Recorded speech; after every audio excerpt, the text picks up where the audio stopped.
Türkiye askeri teknolojilerde artık ciddi bir noktaya geldi. Just you wait to listen for the storm.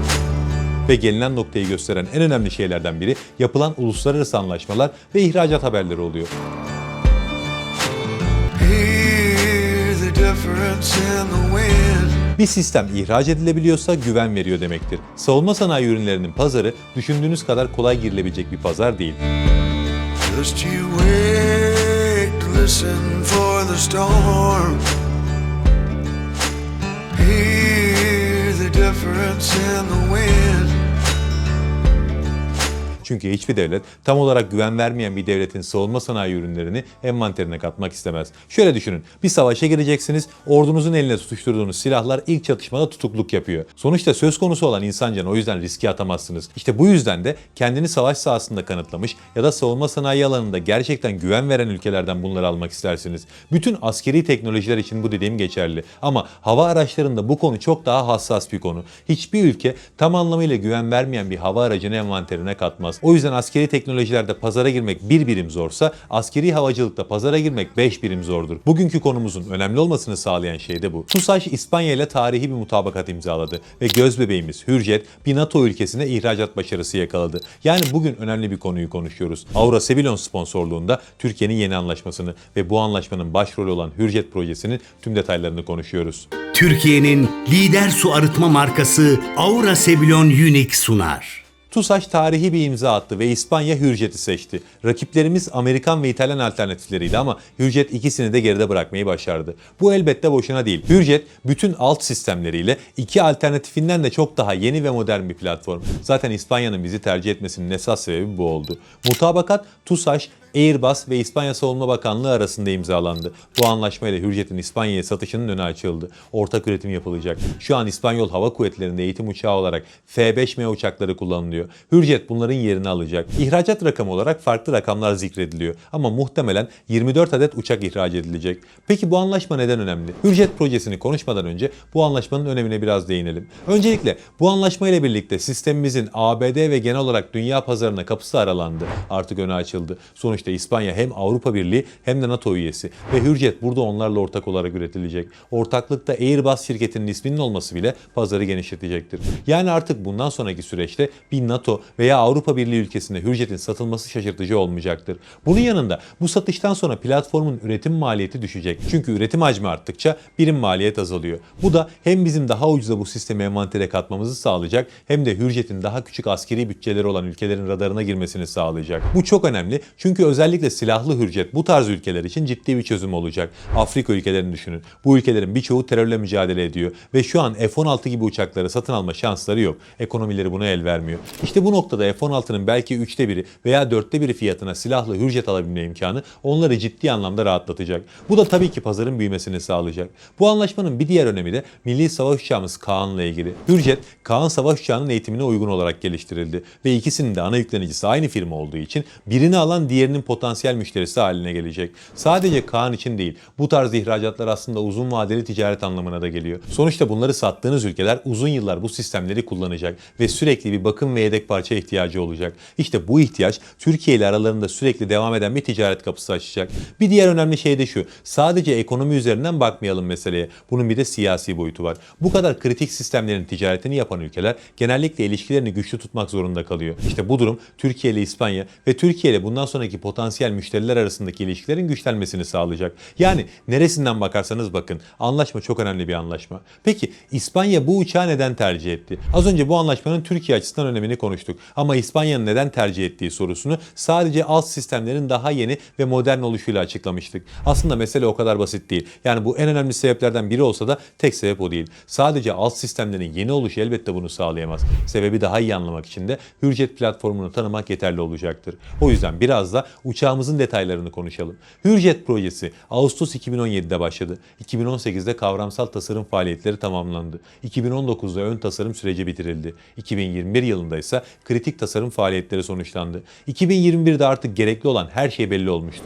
Yaklaşık 8.000 parçadan oluşacak bir projeydi bu. Ve işte bu parçaların üretimine 2021 yılında başlandı. Ardından üretilen bu parçalar son montaj hattında birleşti ve Türkiye'nin ilk milli jet eğitim uçağı Hürjet ete kemiğe büründü. 2 yıl önce önce yani Ocak 2023'te Hürjet ilk kez motor çalıştırdı. Bundan birkaç ay sonra 18 Mart 2023'te de uçak piste çıktı ve taksi testleri yapıldı. Bir ay sonrasında Nisan 2023'te Hürjet ilk uçuşunu yaptı. İşte o günden bugüne toplamda 200'e yakın uçuş testi gerçekleştirildi ve bu yıl Hürjet ses hızını da aştı. Süpersonik bir uçak oldu. Yani bir çırpıda anlattığımız bu süreç aslında bir uçak üretimi için baş döndürecek hızda bir süreç. Elde hiçbir şey yokken 2017'de başlayan bir proje 7 yıl sonra 200 test uçuşunu geride bırakıyorsa ve ses hızını aşıyorsa gerçekten hızla tamamlanmış bir süreçten bahsediyoruz demektir. Tabi elde hiçbir şey yokken demek belki haksızlık da olabilir. Çünkü TUSAŞ'ın sahip olduğu tecrübe bu sürecin bu kadar hızlı tamamlanmasını sağladı. Ama ne olursa olsun sonuçta daha önce böyle bir uçak üretmiş değildik.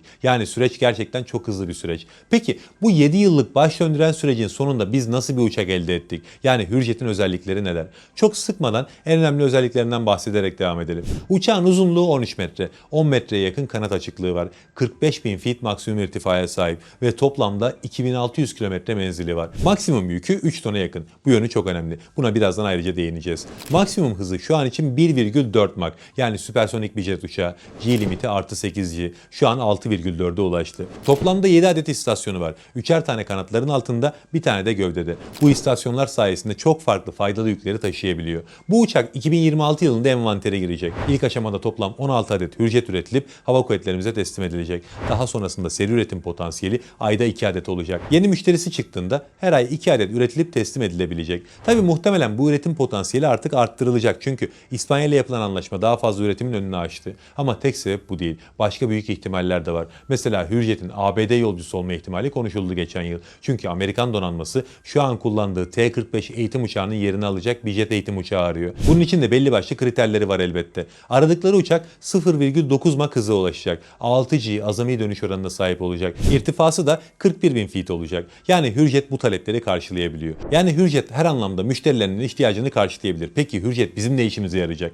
Öncelikle Türkiye Hürjet'le birlikte T-38 eğitim uçaklarının tamamını değiştirecek. Çünkü bu uçaklar savaş pilotlarının eğitim sürecinde en kritik aşamada devreye giriyor. Önce T-41 uçaklarıyla başlıyorlar. Sonra SF-260T uçaklarıyla başlangıç uçuş eğitimleri yapılıyor. Ardından KT-1T uçaklarıyla temel uçuş eğitimleri veriliyor. Bunların hepsini tamamlayan adaylar eğer muharip jet pilotu olacaklarsa T-38 uçaklarıyla uçuş eğitimlerine başlıyorlar. Yani muharip pilotların uçuş eğitimlerinin en önemli aşaması bu jet eğitim uçaklarıyla tamamlanıyor. Ve şu an kullandığımız T-38 uçakları artık yetersiz kalıyor. Üzerindeki aviyonik sistemler çağın gerisinde kalmış sistemler. Sürekli G performansı düşük. Güç ağırlık oranı yetersiz. Yani geleceğin pilotlarını yetiştirme açısından bu uçaklar genel olarak yetersiz kalıyor bize. Ve bu problemlerden dolayı Hürjet bizim için oldukça önemli. Ama tabii ki tek önemi bu değil. Çünkü Hürjet sadece eğitim için kullanılmayacak. Hürjet'in farklı varyantları da var. Mesela gösteri uçağı olarak kullanılabilecek. Aynı şekilde uçak gemisi versiyonu da geliştiriliyor. Bu kısım oldukça önemli. Çünkü Türkiye'nin en büyük savaş gemisi olan TCG Anadolu'dan kalkış yapabilmesi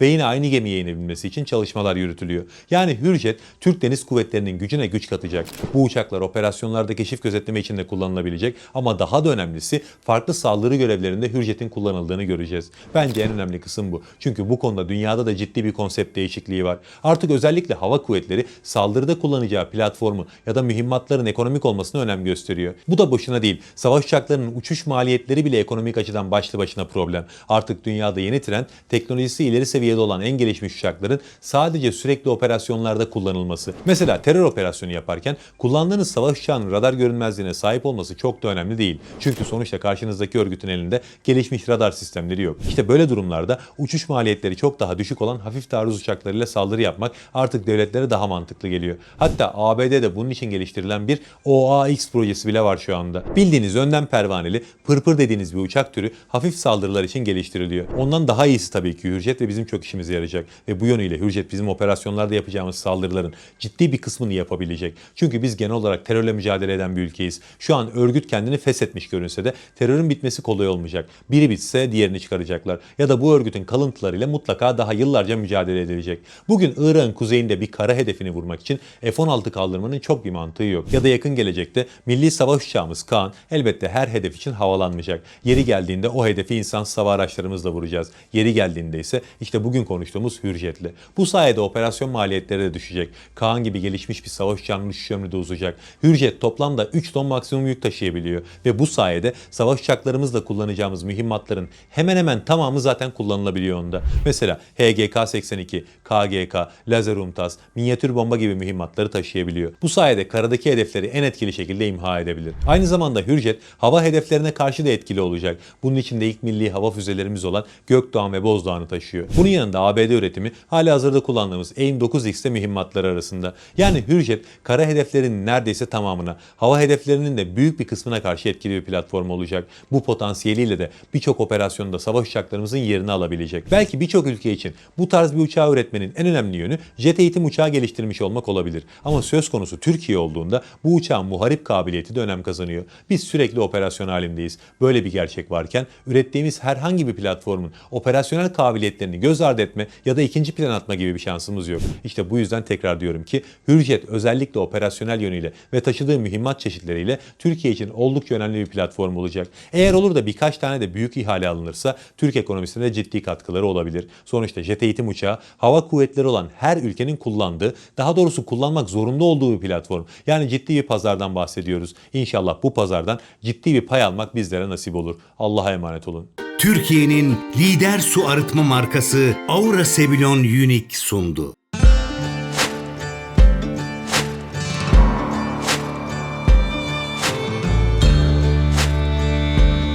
Just you wait to listen for the storm.